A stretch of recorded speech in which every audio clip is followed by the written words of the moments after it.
It was fall of 2022 when everything started to fall apart for me. My name's Nick Holloway, and I was just a few months shy of retirement, my patience worn thin, my enthusiasm for the job long gone. But you don't get to walk away from a case like this, not when the details claw at you in ways you can't ignore. It all started with the surgeon, a prominent one, Dr. William Criss, known for his skill but also for his past. Rumors about questionable practices and a few whispers of malpractice lawsuits that had mysteriously vanished. No one could touch him. Or so we thought. The crime scene was one of those where you can't shake the feeling that something's terribly wrong the second you step inside. The sterile white walls of the operating room, the gleaming tools on the tray, all of it felt more like a nightmare than a professional setting. Dr. Criss was found butchered. Not just dead, but mutilated in a way that didn't fit with anything we'd seen before. His organs, his heart, lungs, everything, replaced with objects, random things, a child's stuffed bear, a torn photograph, a watch, the kind of things you'd find in the homes of his victims, all scattered across his body like a twisted collage. At first, we thought it might be a robbery gone wrong. But the security footage told a different story. There was no one else in the room with him. Dr. Criss entered alone, and no one came in or out while the gruesome scene unfolded. That's when I knew this was no random attack. Someone wanted to send a message, and as I dug deeper, I found out that the message wasn't just for him. It was for all of them. We started looking into the other victims. The next one was a former psychiatrist, Dr. Mary Nance. She'd been accused of unethical practices years ago, but somehow managed to escape the consequences. I wasn't surprised when I saw the crime scene photos. Her body was dismembered like Criss's, but this time there was something chilling. Children's toys scattered around her, toys that had once belonged to her patients, children who had been abused under her care. It didn't take long for me to make the connection. The killer wasn't just picking random professionals. They were targeting people who'd escaped justice, people who had done harm to others and got away with it. And now, someone was making sure they paid. I wasn't prepared for the third victim, a criminal defense attorney named Mark Walters. Walters had been involved in a case years ago, one that still haunted me. It was a botched investigation, one I couldn't crack. The case had gone cold, but Walters had defended a man who was clearly guilty. He'd walked free, and I'd been forced to accept it. Now, I found myself staring at another butchered body, and I couldn't ignore the fact that I had been a part of his freedom, my failure, my regret. But this wasn't about me. Not yet, anyway. I had a job to do, and the more I investigated, the more I realized the killer's methods were too precise, too calculated. They were always one step ahead of us, leaving behind clues that led nowhere but back into the darkness. Whoever they weren't just punishing these people. They were playing a game I was losing. Then things took a turn that made my skin crawl. My estranged son, Ethan, a journalist with a knack for stirring up trouble, leaked sensitive case details to the press. The public panic was instant. The press ate it up, turning the case into a media circus. I couldn't believe it when I saw the headline, "Murderer Targets Professionals." Are we safe? It was a mistake I couldn't fix, and it only made the case more difficult.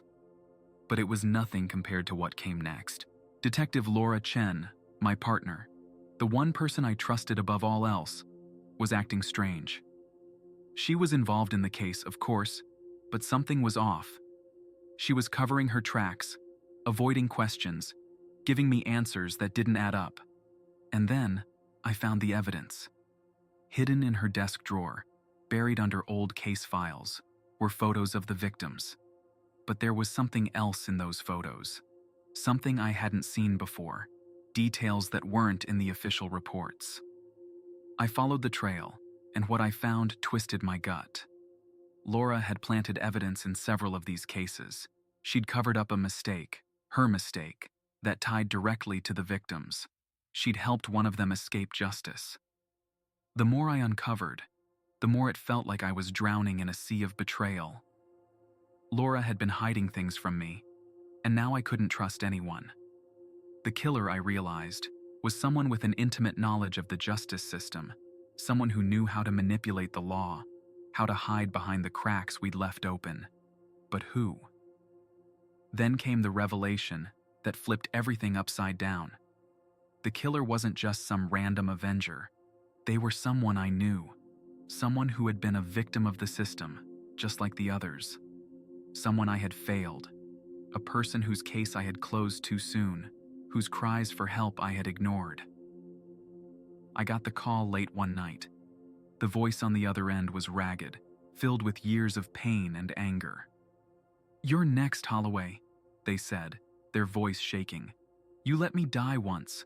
Now it's your turn." I didn't recognize the voice at first, but then it hit me.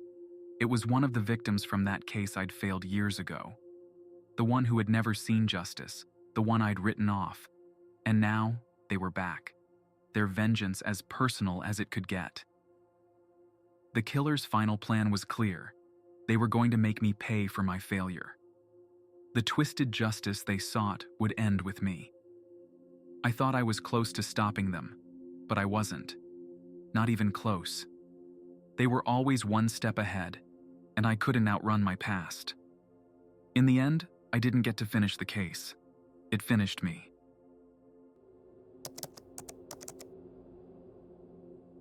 I remember it like it was yesterday, even though it's been years. Spring, 2020. The world had just started to edge back to normal, or so we thought, after everything that had happened. It was the kind of spring that felt like the world was waking up, stretching out after a long, cold sleep. Flowers bloomed, the sun peeked out from behind clouds, and the city started buzzing again. But that buzz was soon replaced by something far darker. I was called in one morning, like any other.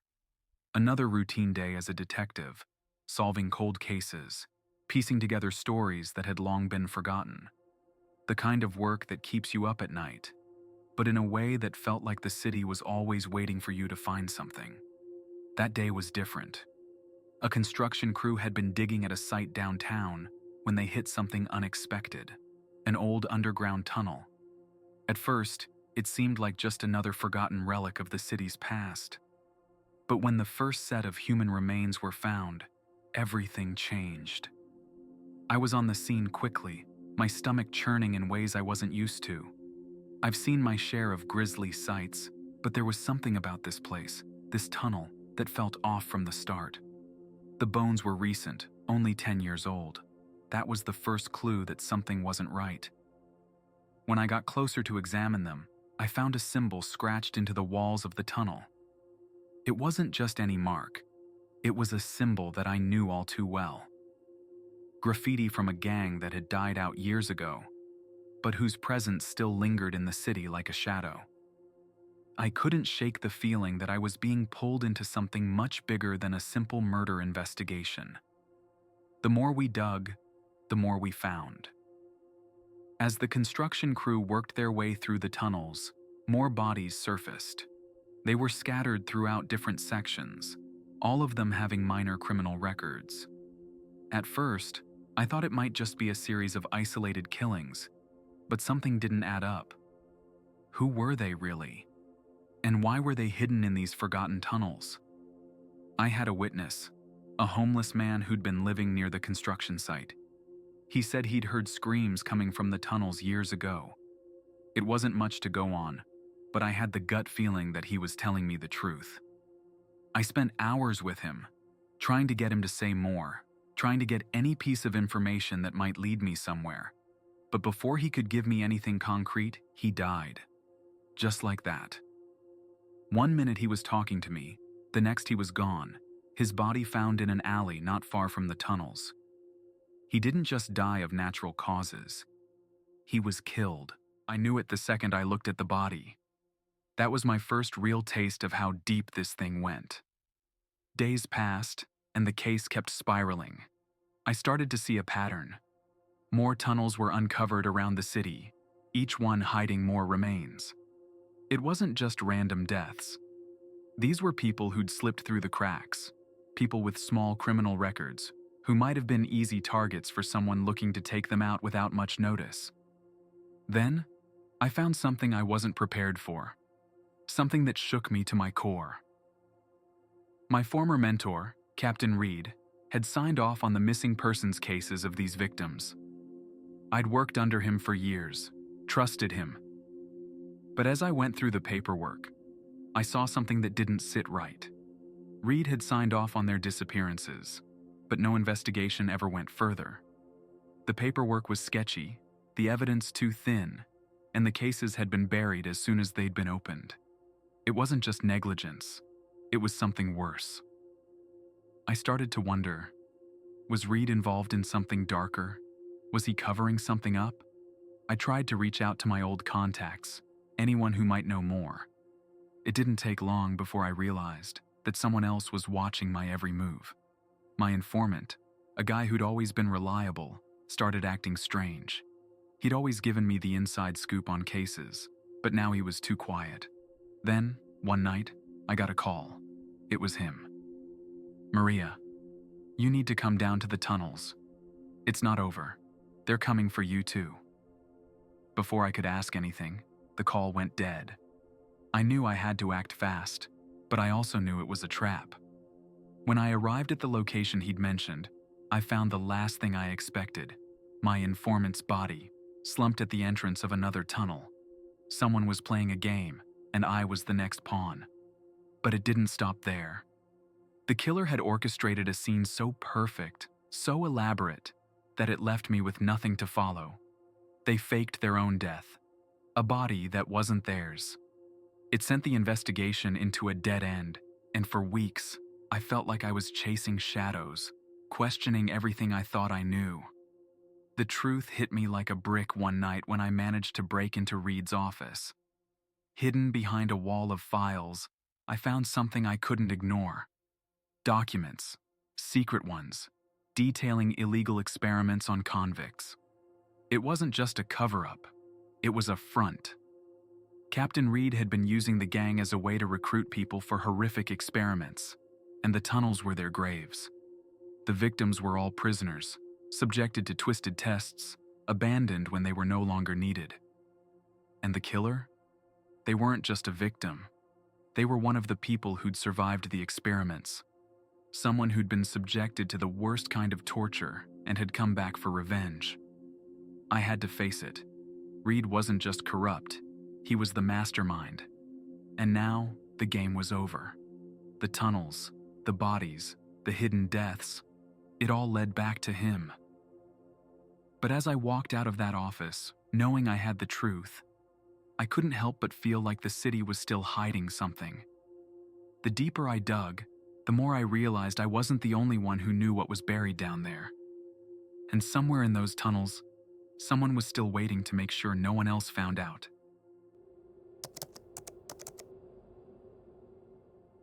I've seen my fair share of gruesome crime scenes in my years as a detective, but nothing could have prepared me for what I walked into that day. It was the kind of case that should have been a one-off, a sick, twisted anomaly, but it quickly escalated, dragging me into something I never imagined would exist outside the darkest corners of the human mind. It started with a body, a mutilated one, found in the old slaughterhouse district of the city.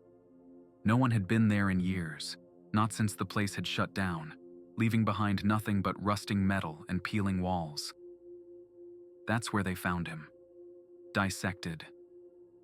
Each limb carefully arranged around his torso, as if the killer had taken his time with it.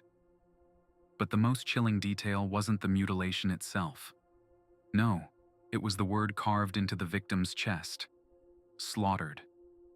At first, I thought it was a sick joke, or maybe some kind of gang initiation gone wrong. But as soon as I saw the scene for myself, I knew it was something far worse. There was no sign of struggle, no obvious motive, just a body arranged like a grotesque puzzle. The word slaughtered etched into his skin like a brand. I got to work immediately, but things didn't get easier. In fact, they got worse. A few days later, another body turned up, this time in an abandoned warehouse on the outskirts of town. The victim was dismembered in a similar fashion, and once again, slaughtered, was carved into their chest. But as I dug deeper, I noticed a pattern I couldn't ignore. Every one of these victims had been involved in animal cruelty investigations at some point in their careers. I couldn't make sense of it at first. Why would a killer target people who'd been trying to stop animal abuse? It didn't add up. But there was something else. A nagging feeling that these killings were more than just vengeance. I started asking questions about the old slaughterhouse, the one that had been closed for years but was still standing like a decaying monument to a time long past. The owner, a man named Victor Holloway, had been a shady character. Everyone in town knew he had his hands in some dark dealings, though nobody ever had enough evidence to bring him down. Word was he died some years ago, leaving the place to rot. But I dug deeper, and I uncovered something that made my stomach churn. Holloway had connections to a black market animal trade. There were rumors, too, about strange rituals being performed inside the slaughterhouse, though no one would ever confirm it. As I pieced together the clues, I realized something. The victims weren't random. They were all involved in uncovering the darker side of the slaughterhouse's operations. Animal rights activists, former investigators, even whistleblowers. Each one had crossed paths with the place. Each one had tried to expose what was really going on behind those walls. And now, someone was making sure they paid. I started interviewing the people who'd worked for Holloway, hoping to find someone who knew what really happened in that place. That's when I came across Jack Turner, a former employee who now lived like a hermit on the outskirts of town. He was a broken man, a shell of the person he used to be, but he agreed to talk to me. He told me things that made my blood run cold. Holloway, he said, had been performing rituals with animals, believing that sacrificing them would grant him immortality. Turner had left long before the place had shut down, but he said Holloway had never given up on the idea that he could transcend death. As if that wasn't enough to send chills down my spine, Turner told me something even more terrifying. Holloway had a son who had been raised with the belief that the sacrifices were the key to eternal life. He'd been trained to take over the family business, to continue the rituals his father had started. But if the rumors were true, that son had vanished years ago, lost to time. I thought I had the killer's identity figured out. Maybe it was Holloway's son, hiding in the shadows, carrying on his father's sick legacy. But as I dug further, I found something that threw everything into question. A series of strange disappearances. People who'd once been involved in the animal rights movement kept vanishing without a trace.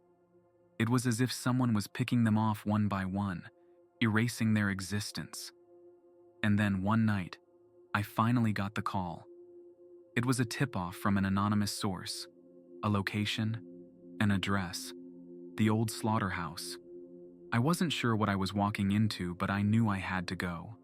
I arrived to find the place quiet, the air thick with the scent of decay and blood. But it wasn't the silence that terrified me.